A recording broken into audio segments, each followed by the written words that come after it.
di tahun 2024 itu kalau kita mau main, kita mainnya di Kota Jogja. Ya. Di Padel Guru atau di Jogja Padel. Nah, baru di awal tahun 2025 ini ada lapangan padel di Kota Solo. Salah satunya yang pertama itu Orwis Padel ya. Ini kalau raket ini range harganya mulai berapa sampai berapa? 3 bulan sejak kita didirikan itu anggota kita sudah mencapai 120 orang. Oh iya. Sekarang 5 bulan ya, 5 bulan sejak didirikan anggota kita sudah mencapai 600 lebih. Jadi kita merupakan salah satu yang perkembangannya paling pesat memang di Solo. Ibu Nas, dimanapun Anda berada, apa kabar? Senang sekali kembali menyapa Anda dalam program Tribun Solo Podcast. Nah, di episode kali ini kita akan menyoroti olahraga yang menjadi fenomena baru dan mulai mendapat minat cukup besar di masyarakat, yaitu olahraga padel. Nah, di Kota Solo pun olahraga ini juga mulai banyak digandrungi. Nah, kali ini kita akan berbincang dengan komunitas pegiat padel di Kota Solo, yaitu komunitas Explode Padel Club. Nah, kita kedatangan tamu Mas Rian Rahmanda, yaitu sebagai Ketua Explode Padel Club. Mas Rian, apa kabar? Baik, Mas. Ya, mungkin bisa diperkenalkan, Mas Rian di komunitas tersebut. Oh iya. Perkenalkan, nama saya Rian Rahmanda. Saya merupakan pendiri dari komunitas Explode Padel Club, komunitas padel pertama, terbesar, dan terbaik di Kota Solo. Iya, terima kasih, Mas. Nah, ini kita pengen tahu nih sebenarnya untuk komunitas Explode Padel Club itu awalnya bagaimana, kemudian perjalanannya sejauh ini juga bagaimana. Nah, apa sih, Mas, yang memotivasi Anda untuk mendirikan klub tersebut gitu? Jadi komunitas Explode Padel Club itu, Mas, itu kita punya visi ya, untuk kita itu menjadi wadah bagi orang-orang yang tertarik untuk mencoba olahraga padel pertama kali. Jadi memang kita mengkhususkan untuk orang-orang yang baru mencoba pertama kali, dan komunitas kita itu beginners friendly ya. Artinya kita terbuka dengan semua level pemain, mulai dari pemain yang baru masuk sampai pemain yang sudah profesional seperti itu. Artinya nggak ada semacam senioritas. Biasanya kan orang kalau mau bergabung itu karena masih baru dan baru mencoba itu kayak ada malu atau betul, Mas. Jadi memang di komunitas kita itu memang mengkhususkan bagi orang-orang yang memang baru masuk ke olahraga padel. Jadi mereka punya tempat untuk mencoba olahraga padel, dan nanti perkembangannya mereka bisa suka olahraga padel melalui Explode Padel Club ini. Nah, untuk proses rekrutmennya, untuk cara bergabungnya anggota baru itu bagaimana, Mas? Kalau sekarang Explode Padel Club itu kita membuka komunitas di aplikasi namanya Social Sport ya. Social Sport itu aplikasi di mana kita bisa membuat komunitas, kemudian orang-orang yang tertarik untuk masuk nanti bisa bergabung di komunitas kita. Nah, itu paling banyak ada di Reclub namanya. Di Reclub itu nanti kita membuka komunitas di mana orang bebas untuk bergabung di komunitas kita, Mas. Jadi memang komunitas itu terbuka untuk semua level pemain. Nah, nanti di situ kita menyelenggarakan seperti mabar ya, atau main bareng, kemudian ada sesi coaching juga, di mana orang bisa masuk ke situ, masuk ke setiap event yang kita selenggarakan. Jadi memang jadwalnya itu sudah terstruktur, setiap minggu kita ada jadwal, dan orang dari anggota komunitas kita itu bebas untuk masuk dan ikut di event-event tersebut. Jadi sangat terbuka untuk siapapun yang punya ketertarikan terhadap padel itu. Betul, Mas. Nah, ini kan padel erat kaitannya dengan gaya hidup masa kini lah ya, Mas. Nah, sebagai salah satu bagian dari olahraga baru ini, sebenarnya untuk komunitas ini mengarahnya apakah ke social activity atau semacam gaya hidup, atau mungkin juga mencari prestasi begitu, Mas? Iya, betul ya.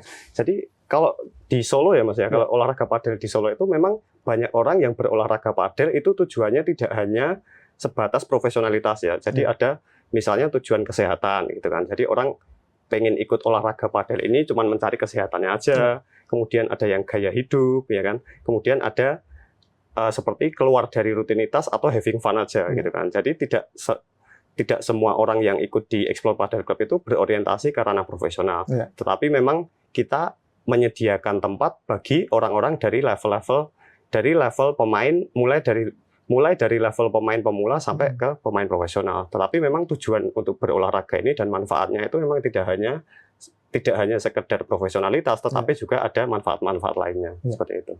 Itu manfaatnya apa aja sih, Mas? Kan ini unsur fun-nya juga lumayan besar ya untuk olahraga padel ini. Jadi kalau Kalau manfaat padel sendiri ya Mas ya, yang sejauh pengetahuan kita ya, orang-orang yang bergabung dengan komunitas Explore Padel Club itu, pertama jelas manfaat kesehatan ya Mas ya. Dimana olahraga itu pasti memberikan efek kesehatan di tubuh kita gitu kan. Tetapi selain kesehatan ada juga interaksi sosial Mas. Jadi di padel itu karena kita nggak bisa main hanya 4 orang ya, kita biasanya main dengan banyak orang, otomatis tercipta interaksi sosial ya antar masing-masing pemain, dan itu merupakan salah satu kebutuhan dasar manusia di mana kita makhluk sosial itu berinteraksi sosial. Jadi ada manfaat interaksi sosial juga. Kemudian ada juga manfaat membangun relasi dan koneksi. Jadi kalau kita main padel itu kita ketemu dengan orang-orang yang mungkin orang tersebut bisa berkontribusi di kehidupan kita Mas.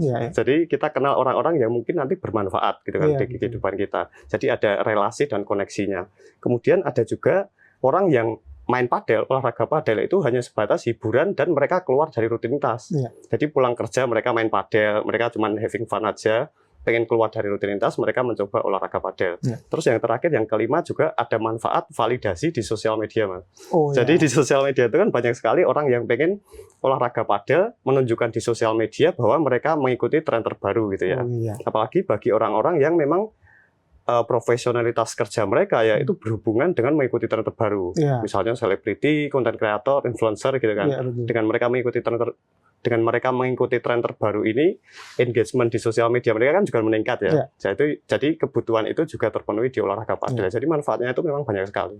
Tapi yang cukup menarik adalah kita juga bisa membangun jejaring baru, networking gitu ya Mas. Iya, betul. Seperti hanya olahraga yang lain gitu. Iya. Salah satu yang cukup berbeda ya dengan tren padel ini dengan olahraga lain itu adanya tren social sports app, Mas. Jadi di olahraga lain ya, seperti misalnya lari atau sepeda itu kita belum mengenal adanya social sports app. Social sports app sendiri merupakan aplikasi yang sekarang banyak digunakan orang untuk mereka bertemu dengan orang yang tertarik dengan olahraga tertentu dari aplikasi tersebut. Jadi kalau di padel itu memang kita biasanya itu kita tidak berinteraksi dan bermain dengan orang-orang yang sebelumnya sudah kita kenal. Jadi kita ketemu dengan orang-orang baru dari social sports app ini, dan itu merupakan tren baru yang sebelumnya nggak ada Mas di olahraga lain. Jadi tren ini memang jadi di padel sendiri trennya tidak hanya tentang olahraganya ya, tetapi ada interaksi sosial dan tren di mana orang jadi bergabung dengan komunitas dan bermain padel dari social sport app ini. Dan itu merupakan sesuatu hal yang baru sih menurut saya. Jadi punya interest yang sama gitu. Iya, orang dengan ketertarikan yang sama, mereka bisa bergabung dalam komunitas yang sebelumnya mereka tidak mengenal orang-orang tersebut. Jadi mereka benar-benar ketemu dengan orang-orang baru dari social sports app ini. Nah, ini soal yang tadi apakah padel nanti bisa menggeser atau paling nggak menyamai popularitas olahraga yang sudah ada di Kota Solo, misalnya kayak sepak bola atau bulu tangkis. Kalau Mas Rian melihatnya bagaimana, Mas? Iya, kalau sepak bola ya sekarang kan trennya mini soccer dan futsal ya. Dan banyak dari anggota kita itu sebelumnya mereka juga pemain mini soccer dan futsal gitu kan. Cuman masing-masing olahraga ini kan punya kendalanya sendiri ya Mas ya. Misalnya di futsal itu mayoritas kan laki-laki ya.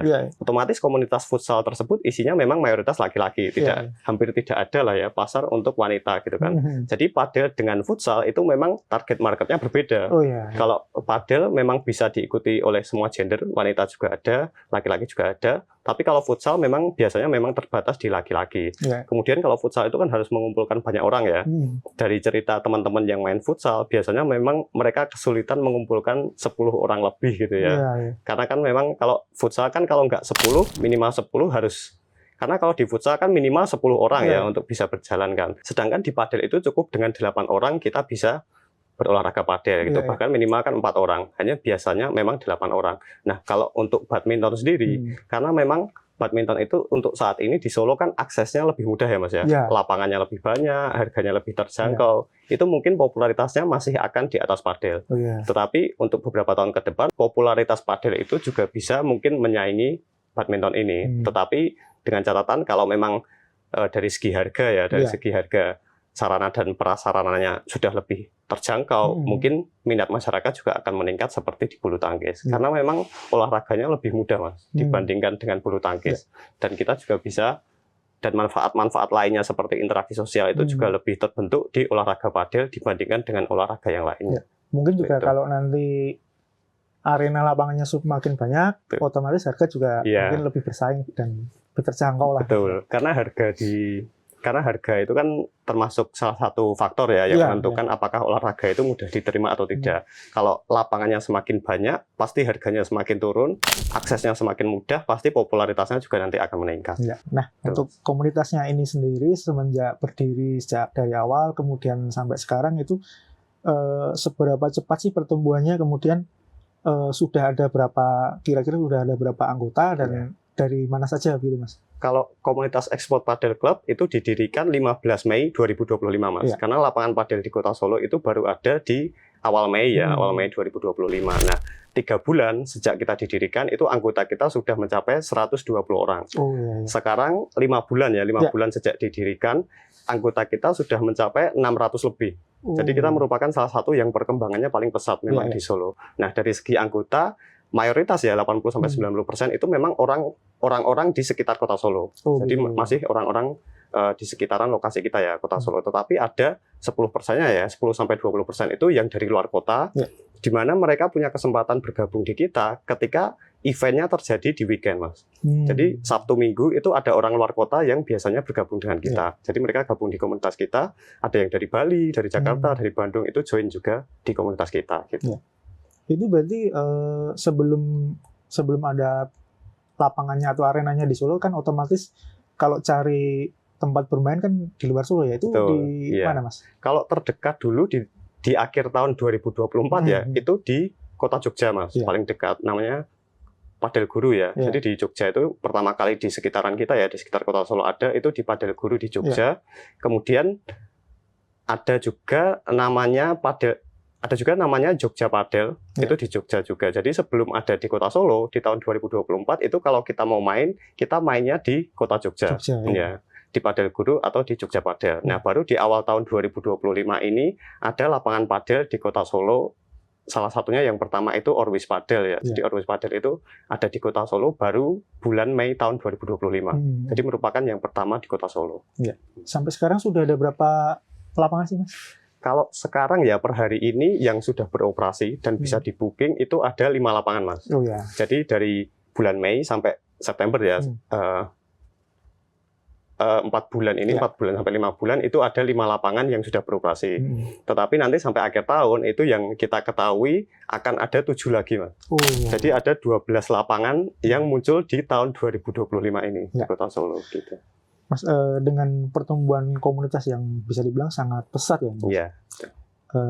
Kegiatan apa aja sih Mas yang sampai sekarang ini dilakukan oleh komunitas dan agenda rutin apa yang dilakukan, mungkin seperti bermain padel itu dalam 1 pekan ada berapa kali gitu? Kalau di Explore Padel Club ya di 4 bulan kita berdiri gitu kan, kita punya kegiatan yang pertama coaching khusus untuk beginner dan newbie. Jadi kita ada agenda bagi orang-orang yang memang belum bisa kita coaching dulu. Kemudian ada mabar atau main bareng, kita nyebutnya open play. Itu dalam 1 minggu kita punya 8 jadwal. Jadi dalam 1 bulan ada 32 jadwal. Nah, untuk ke depan kemungkinan itu akan bertambah lagi Mas, karena memang minat masyarakat masih terus meningkat dan kebutuhan jadwal akan padel itu meningkat terus. Jadi begitu kita buka langsung penuh sampai waiting list-nya itu 1 minggu. Jadi kita buka. Jadi misalnya ketika seseorang mau bergabung. Di Explore Padel Club ya di hari ini itu biasanya memang baru dapat kuota di minggu depan. Jadi waiting list-nya itu sampai 1 minggu. Seperti itu. Pertumbuhannya itu ya. Pertumbuhannya pesat, komunitasnya besar, anggotanya juga banyak, permintaannya juga melebihi kapasitas kita. Gitu. Nah, ini sebagai salah satu komunitas yang besar, apakah juga terkoneksi dengan komunitas dari kota yang lain, Mas? Iya, betul. Jadi kalau di Solo kalau di Solo itu memang karena komunitasnya banyak, kita mengenal Mas satu sama lain. Jadi pendiri komunitas satu dengan komunitas lainnya karena memang ekosistemnya sama ya, sama-sama di padel, kita kenal semua. Jadi memang perkembangan di Kota Solo ini memang pesat sekali. Tapi untuk di luar kota memang agak sedikit beda ya, kan ada komunitas di luar kota mereka punya basis mereka sendiri ya. Kalau di Kota Solo kita punya basis sendiri. Kalau antar kota memang belum terlalu terkoneksi. Tetapi kalau sesama Kota Solo itu semuanya saling mengenal, Mas. Nah, buat ini kan sebagai olahraga yang baru dan mungkin masih banyak orang yang masih awam gitu ya, Mas. Nah, ini Mas Rian membawa raket ya. Nah, ini bedanya dengan raket tenis ya. Ini kan Ya, olahraganya betul, Mas. mirip dengan tenis ya. Mirip Itu dengan bedanya tenis. bagaimana, Mas? Jadi, biar dijelaskan. Salah satu yang menjadi pembeda ya Hmm. antara padel dan tenis adalah raketnya ini ya. Ya. Raket padel itu yang paling kelihatan adalah nggak ada senarnya.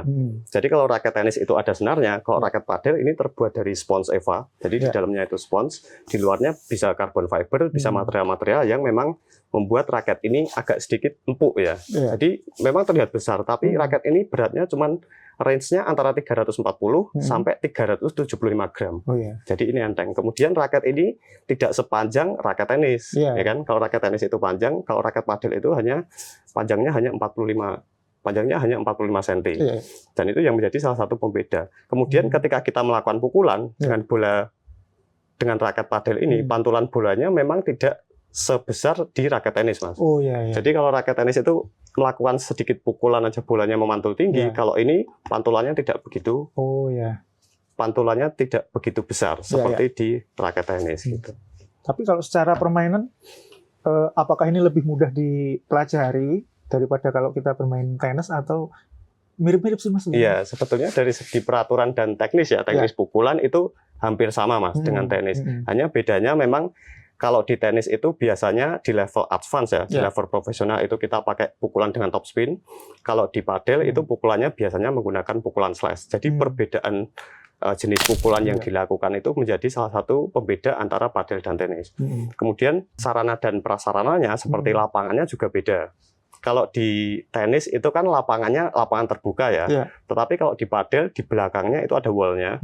Kemudian di sampingnya juga ada wall dan fence yang fence dan wall itu menjadi aspek penting dalam bermain padel, Mas.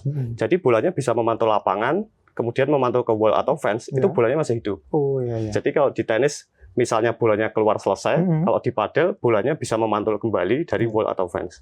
Itu menjadi salah satu pembeda antara tenis dan padel.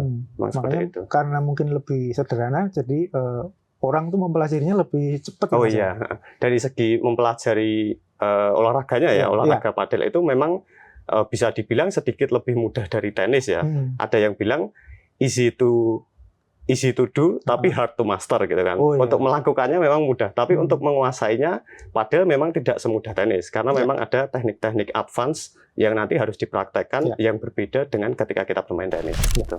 Ini kalau raket ini range harganya mulai berapa sampai berapa? Nah itu salah satu paradigma yang di masyarakat cukup tidak sesuai sebetulnya.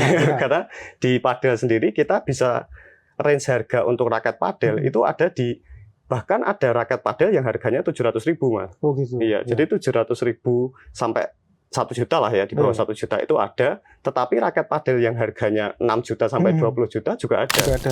Kalau kita mau main padel itu tidak harus menggunakan raket yang harganya mahal gitu kan, yang 1 jutaan sampai 2 jutaan pun ada. Dan faktanya di lapangan ya, di lapangan padel, ketika kita melihat pemain padel, kebanyakan dari mereka itu menggunakan raket yang harganya antara 2 sampai 5 juta, Mas. Oh gitu. Ya, jadi tidak harus yang 5 juta ke atas, 6 juta atau 7 juta, tetapi range harga yang menengah itu yang banyak digunakan oleh pemain padel gitu. Mungkin selama ini kan yang baru mau memulai takut harganya mahal ya. Gitu ya. Sebetulnya enggak, yang harga 700.000 pun ada dan itu juga sudah bagus.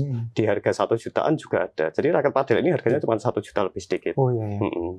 Nah kalau arenanya nih, Mas, lapangannya kalau untuk sewa itu biasanya kisarannya juga berapa sih, Mas? Kalau di Solo range sewa lapangan ya untuk biasanya ada yang 1 jam, ada yang 2 jam atau nyebutnya 2 sesi.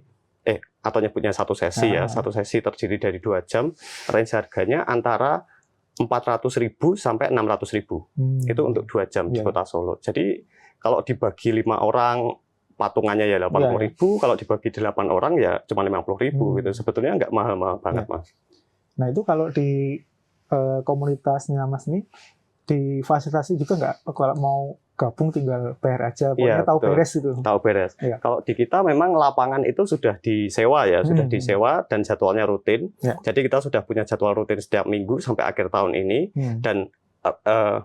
dan harga yang kita tawarkan itu sudah termasuk semuanya. Jadi all include. Raket sudah dipinjami, bola sudah dikasih, lapangannya sudah ada, jadi tinggal datang aja, Mas. Nggak perlu mengkhawatirkan yang lain gitu. Itu juga memudahkan yang belum punya raket tapi Iya, pengen betul. penasaran pengen coba ya. Betul, Mas.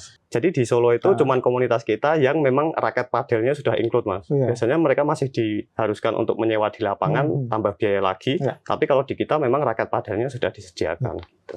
Nah, untuk di Explore Padel Club ini usia anggota komunitasnya itu kisaran berapa sampai berapa, Mas? Iya, jadi karena di kita itu terbuka ya, kita tidak menutup kemungkinan kita tidak membatasi usia dan gender yang masuk. Ada anak-anak juga, Mas. Oh, iya, Jadi iya. anak-anak yang ikut itu juga ada karena ada pelatihan untuk anak-anak juga. Kemudian sampai orang dewasa di usia 50 tahun ke atas juga ada. Ya. Tapi kebanyakan mereka sudah ahli di olahraga tenis. Jadi begitu mereka masuk ke padel, mereka mudah beradaptasi, Mas. Ya. Jadi range usianya dari anak-anak sampai usia 50 tahun ke atas itu ada semua. Ya, berarti bisa dibilang olahraga ini menjadi sebuah wadah untuk alat sosial baru gitu ya, Mas, untuk masyarakat gitu ya. Betul, di Kota Solo seperti itu, Mas. Jadi selain dari manfaat kesehatan tadi, ada interaksi sosial dan membangun koneksi juga antar pemain. Nah, untuk kedepannya, Mas, apakah Mas Rian yakin sih untuk olahraga ini akan selalu eksis, terutama kalau kita melihat di media sosial itu ya biasalah ada pro kontra, itu orang memandang ini sebagai suatu hal yang positif, tapi ada juga yang melihatnya sebagai tren yang ikut-ikutan atau FOMO lah ya. Itu betul. kalau Mas Rian melihatnya bagaimana, Mas? Kalau kita mau melihat fakta ya, Mas ya, terkait dengan olahraga di Indonesia, itu kan pasti ada fase di mana tren itu meningkat ya. Jadi peminatnya meningkat, eventnya meningkat, tetapi ada fase di mana olahraga tersebut trennya stagnan. Kemudian ada fase trennya menurun kan gitu kan. Nah, kalau di padel sendiri untuk saat ini di Indonesia itu trennya baru meningkat, Mas. Jadi tren yang baru meningkat ini memang, jadi tren padel itu memang saat ini baru meningkat. Tapi kalau kita berbicara mungkin 2-3 tahun ke depan ya, mungkin trennya juga akan mengalami stuck, kemudian mengalami penurunan. Karena memang di semua olahraga seperti itu. Mau olahraga misalnya lari, kemudian sepeda, trennya ada peningkatan, stagnan, dan penurunan. Hanya memang di Indonesia itu untuk olahraga padel itu belum mencapai puncaknya. Jadi masih dalam fase di mana trennya itu masih meningkat sampai saat ini. Gitu. Artinya mungkin orang tidak perlu langsung menjudge karena semua pasti juga berawal dari ikut-ikut, dan mungkin kalau nanti sudah kedalaman bisa konsisten gitu ya, Mas. Iya, betul, Mas. Karena memang trennya seperti itu ya. Pasti nanti semakin banyak exposure mengenai olahraga padel, semakin banyak orang yang minat, trennya masih akan terus meningkat. Tetapi nanti kalau sudah mulai redup, mungkin ada fase stagnan dan ada fase penurunan juga nanti. Sama di semua olahraga seperti itu pasti. Dan pada akhirnya tetap ada orang yang konsisten. Iya, betul. Ada orang yang memang menggeluti olahraga tersebut dalam level profesional, ada yang hanya mencoba beberapa kali, kemudian mungkin bosan atau tidak tertarik juga ada, seperti itu. Nah, Mas, ini mungkin jadi pertanyaan terakhir ya. Harapan Mas Rian pribadi dan juga komunitas Explore Padel Club ini untuk masa depan olahraga padel di Kota Solo seperti apa, Mas? Kalau harapan saya ya selaku pendiri komunitas, jelas olahraga ini harapannya ke depan bisa berkembang ya, lebih besar lagi, di mana minat masyarakat itu bisa meningkat, lebih banyak orang bisa melihat manfaat dari olahraga padel ini. Kemudian olahraga padel ini lebih mudah diterima oleh masyarakat, Mas. Jadi sarana dan prasarananya juga meningkat, minat masyarakat meningkat agar padel ini bisa berkembang lebih besar lagi. Ya, intinya kita mau gabung jangan takut, jangan malu karena sangat terbuka begitu betul, pintunya, Mas. Mas. Untuk Explore Padel Club sendiri memang kita terbuka untuk semua level pemain seperti itu. Terima kasih, Mas Rian. Sama-sama, Mas. Pemaparannya ini juga sangat menarik ya, terutama buat kita yang penasaran bagaimana sih main padel, serunya bagaimana, dan cara gabungnya bagaimana. Mungkin teman-teman yang menyaksikan podcast ini bisa nanti bergabung gitu ya, Mas ya, boleh, main Mas. bareng gitu ya. Baik, Tribuners, demikian tadi obrolan kita dengan Mas Rian dari Explore Padel Club, bahwa olahraga padel ini di Kota Solo sangat menggeliat dan ternyata anggotanya sudah ratusan dan berkembang pesat. Nah, demikian podcast Tribun Solo kali ini. Sampai jumpa di episode selanjutnya. Saya Adi pamit, Mas Rian pamit, salam.